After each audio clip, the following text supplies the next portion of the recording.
சமூக நெறிகள், வாழ்க்கை முறைகள், கருத்தோட்டங்கள் முதலானவை தமிழ் இலக்கியங்களை பெரிதும் பாதித்துள்ளன.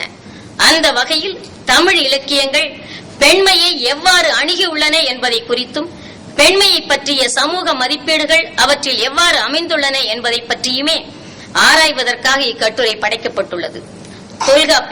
தொல்காப்பியரை எடுத்துக் கொள்வோமேயானால், தொல்காப்பியரின் பொருளதிகாரம் பெண்மையை பற்றிய சமூக மதிப்பீடுகளை மிகுதியாக தருகின்றது. பெருமையும் உரனும் ஆண்களுக்குரியன என்று போகின்ற போக்கில் கூறுகின்ற தொல்காப்பியர், உயிரினும் சிறந்தன்று நானே, நானினும் செய்தியற் காட்சி கற்பு சிறந்தன்று என நாணம், கற்பு, அச்சம், மடம் முதலியவற்றை உயிரை காட்டிலும் மேலானவை என பெண்களுக்கு வலியுறுத்துகின்றார். எத்தனை மருங்கிலும் மகடும் மடன் மேல் பொற்புடை நெறிமை இன்மையான என்னும் நூற்பா, ஒரு பெண் தான் ஒருவன் மீது கொண்ட காதலை ஊரறிய வெளிப்படுத்தக் கூடாது என்று பெண்ணுக்கு தடை விதிக்கின்றது.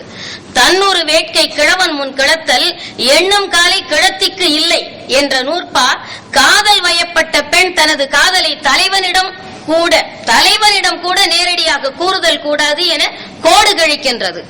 பன்மகளிர் மனம், பரத்தையர் சேர்க்கை ஆகியனவற்றை ஆண்களின் சிறப்புமிக்க வாழ்க்கையாக காட்டும் தொல்காப்பியம், தலைவுக்கு பூப்பு தோன்றி 3 நாள்கள் கழிந்த பின்பு 12 நாளும் கருத்தோன்றும் காலமாதலின் தலைவன் அந்த நாட்களில் மட்டும் பரத்தையருடன் கூடாமல் தலைவியுடன் இருத்தல் வேண்டும் என அறிவுரை கூறுகின்றது. மேலும் கணவன் முன் மனைவி தன்னை புகழ்ந்து கொள்ளுதல் கூடாது என்பதை தற்புகழ் கிழவி கிழவன் முன் கிளத்தல் எத்திரத்தானும் கிளத்திக்கில்லை என்னும் நூற்பா மூலம் தொல்காப்பியர் தடை விதிக்கின்றார். சங்ககாலத்தை எடுத்துக் கொள்வோமேயானால், சங்ககாலம் இனக்குழு வாழ்க்கையிலிருந்து தனி உடைமை ஆதிக்கம் நிலை பெற்ற காலம். வளர்ச்சியடைந்த மனிதனால் ஏற்படுத்தப்பட்ட பல சடங்குகளில் திருமணமும் ஒன்று. குடும்பத்தில் ஆணின் ஆட்சியை நிலைநிறுத்துவதும் தனது சொத்துக்கு வாரிசாக குழந்தைகளை பெறுவதும் இத்திருமணத்தின் லட்சியங்கள் என்கிறார் பி. எங்கெல்ஸ். பலதார மனத்தை பற்றி பேசினால், ஆண்கள் மகப்பேறு கருதி 2ஆம் திருமணம் செய்து கொண்டமையை நின்னெனும் சிறந்தனள் எமக்கே நீ நயந்து நன்மனை அருங்கடி அயர எம் நலம் சிறப்ப யாம் இனி பெற்றாளே என்னும் 500 பாடல் அடிகள் கூறுகின்றது. பெண் கொடை மறுத்த போது ஆடவன் விரும்பிய பெண்ணை அப்பெண்ணின் விருப்பமின்றி வலிய தூக்கிச் செல்லும் வழக்கத்தை 500 காட்டுகின்றது. கற்பை பற்றி பேச வந்த சங்ககால சமுதாயம் கற்பு என்னும் பண்பை பெண்களுக்கு மட்டுமே வற்புறுத்துகின்றது. ஆடவர்கள் பிறர் நெஞ்சு புகுந்து விளையாடிக் கொண்டிருந்த நேரத்தில் பிறர் நெஞ்சு புகா கற்பு பெண்களுக்கு மட்டுமே வலியுறுத்தப்பட்டது. மனையுரை மகளிருக்கு ஆடவர் உயிர் என்னும் இந்த சங்க பாடலடி அக்காலத்தில் நிலவி இருந்த ஆணாதிக்க சமூகத்திற்கு ஒரு எடுத்துக்காட்டு. கொண்ட கொழுநன் கற்பித்த நெறியிலே நிற்றல் கற்பெனப்படும் என பொருள் கூறி பெண்களுக்கு மட்டுமே கற்பு சங்ககாலத்தில் வலியுறுத்தப்பட்டது. தலைவன் பல கொடுமைகள் செய்தாலும் தலைவி அதனை பொறுத்துக் கொண்டு எதிர்பேசாது அவனோடு வாழ வேண்டும். அவன் பரத்தையர் இல்லங்களை நாடிச் சென்று அங்கேயே வாழ்ந்திருந்தாலும் அத்துன்பத்தை தலைவி பொறுக்க வேண்டும். இதுவே தலைமகளுக்குரிய கற்பின் இலக்கணம் என சங்க இலக்கியங்கள் கற்பு என்னும் பெயரில் பெண்களுக்கு கொடிய சட்டங்களை இடுகின்றன. இன்னா செய்யினும் இனிது தலையளிப்பினும் நின்வரை பிள்ளன தோழி தன்னொரு விழுமம் கலைஞரோ இல்லலே என்று குறுந்தொகையும், சேக்கை இனியார்பார் செல்வான் மனையாளார் காக்கை கடிந்தொழுகள் கூடுமோ கூடா என்று பரிபாடலும் இதனை உறுதி செய்கின்றன. கற்பு சங்க பாடல்களில் காணப்படும் மருதத்திணை பாடல்கள் பரத்தமையை தலைமகனுக்குரிய ஒரு ஒழுக்கமாக வற்புறுத்துகின்றன. கணவன் பரத்தையர் மாட்டு சுவைத்த இன்பத்தில் அலுப்பு ஏற்பட்டு மனைவியை நாடி வந்துள்ளான். அவ்வாறு நாடி வந்த கணவனை அவள் வரவேற்று அவனை அவள் மகிழ்விக்க வேண்டும் என்று கூறும் பரிபாடல் சங்ககால ஆணாதிக்க நடைமுறையை தெளிவாக உணர்த்துகின்றது.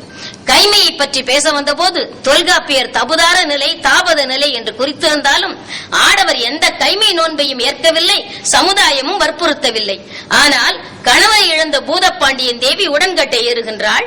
கணவனை இழந்த இளம் பெண்கள் கிளைகள் வெட்டி சாய்க்கப்பட்ட மொட்டை மரங்களைப் போல கூந்தலை இழந்து அணிகலன்கள் துறந்து அவல உருவில் நின்றதை புறநானூறு விரிவாக காட்டுகின்றது. கைம்பெண்டிர் ஆண்கள் கூடும் பொதுமன்றங்களுக்கும் விழாக்களுக்கும் வருதல் கூடாது என்பதை மென்றோள் மகளிர் மன்றம் பேணார் என்றும், கணவனை இழந்த பெண்டிர் பிற துணையின்றி தம் முயற்சியால் நூல் நூற்றல் தொழிலை மேற்கொண்டு வாழ்ந்தனர் என்பதை பருத்தி பெண்டின் பனுவலன்ன என்றும் கூறும் புறநானூறு கைம்பெண்டின் நிலையை தெளிவாக படம் பிடித்து காட்டுகின்றது. நீதி நூல்கள் 14 கீழ்கணக்கின் நீதி நூல்களில் பெண்களை பற்றிய கருத்துக்கள் பெண்மைக்கு எதிரான பின்னோக்கிய நிலையிலேயே அமைந்துள்ளன. வரைவின் மகளிர் நட்பை திருவள்ளுவர் கடுமையாக சாடினாலும் சில இடங்களில் இவரது பெண்மையை பழமையை அடித்தளமாக கொண்டுள்ளது. தெய்வம் தொழால் கொடுநன் தொழுதெழுவாள் பெய்யன பெய்யும் மழை என்றும், பெற்றார் பெருவர் பெண்டிர் பெருஞ்சிறப்பு புத்தேளிர் வாழும் உலகு என்றும் கூறும் திருவள்ளுவர் பெண்மையை பற்றிய தம்முடைய கண்ணோட்டத்தின் அடிப்படையில் பழமைவாதியாகவே இருந்துள்ளமை பெண்வழிச் சேரல் என்னும் அதிகாரத்தில் வெளிப்படையாக தெரிகின்றது. கணவனை எதிர்த்து பேசுபவள் யமன், அதிகாலையிலேயே எழுந்து அவனுக்கு உணவு சமைக்காதவள் கொடிய நோய், அவ்வாறு சமைத்த உணவை கணவனுக்கு பரிமாறாதவள் பேய், இம்மூவரும் தாம் கணவனை கொல்லுகின்ற கொடிய ஆயுதங்கள் என்பவை நாலடியாவில் வரும் ஒரு பாடலின் கருத்து. கற்புடைய பெண் அமிர்து என்றும், பெண்ணுக்கு அணிகலன் நானுடைமை என்றும், கொண்டான் வழி ஒழுகள் பெண் என்றும், தடமென் பனைத்தோள் தளிரியல் அவரை விடமென்று உணர்தல் இனிது என்றும் கூறும் 14 கீழ்கணக்கு நூல்கள் பெண்மையை அடிமைப்படுத்துகின்றன. முத்தொள்ளாயிரம் மூவேந்தரை கண்டு காதல் கொள்ளும் பெண்களின் நிலையை எடுத்துரைக்கின்ற முத்தொள்ளாயிரம், அதுவும் பேதை முதல் பேரிளம் பெண் வரை, 5 வயது பெண் குழந்தை முதல் 45 வயது பெண்கள் வரை உலா வருகின்ற தலைவனை பார்த்து காதல் கொள்ளும் பாடல்கள். இந்த முத்தொள்ளாயிர பாடல்கள் சங்க காலத்தில் பாலியல் நோக்கில் பெண் அடிமைப்படுத்தப்பட்டிருந்தாள் என்பதற்கு சான்றாக அமைகின்றன. சிலப்பதிகாரம் பெண்ணின் பெருமையை முதலாக காப்பிய வடிவில் உலகிற்கு உணர்த்திய பெருமை உடையது என்றாலும் கோவலனின் பரத்தையர் கூட்டை அக்கால சமுதாயம் கண்டிக்கவில்லை. கோவலன் வரும் வரை பொறுத்திருந்த கண்ணகியின் பொறை காப்பியத்தில் பெரிதும் போற்றப்படுகின்றது. சிலப்பதிகார காலத்தில் மிகுந்திருந்த பரத்தையர் சேரி அக்கால சமூக அமைப்பை வெளிப்படுத்துகின்றது. கண்ணகிக்கு ஒப்பான குல வாழ்க்கை வாழ்ந்திருந்தும் மாதவிக்கு சமூக அங்கீகாரம் கிட்டாததும் நோக்கத்தக்கது. தம் கணவனை இழந்த கோப்பெருந்தேவியும் கண்ணகியும் உயிர் துறந்த செய்தியும் மாதவியின் துறவும் ஆடவரை மட்டுமே முதல் நிலைப்படுத்தும் சமூக அமைப்பையே காட்டுகின்றன. மணிமேகலை காப்பியம் பரத்தையர் குல பெண்களின் துயர வாழ்க்கையை எடுத்து காட்டுகின்றது. பக்தி நெறி காலம் பக்தி அடியவர் தொண்டு என்னும் போர்வையில் பெண்மையை உடைமை பொருளாகவும் அடிமை பொருளாகவும் கருதி பெரும் கொடுமைகள் செய்த அக்கால சமூகத்தின்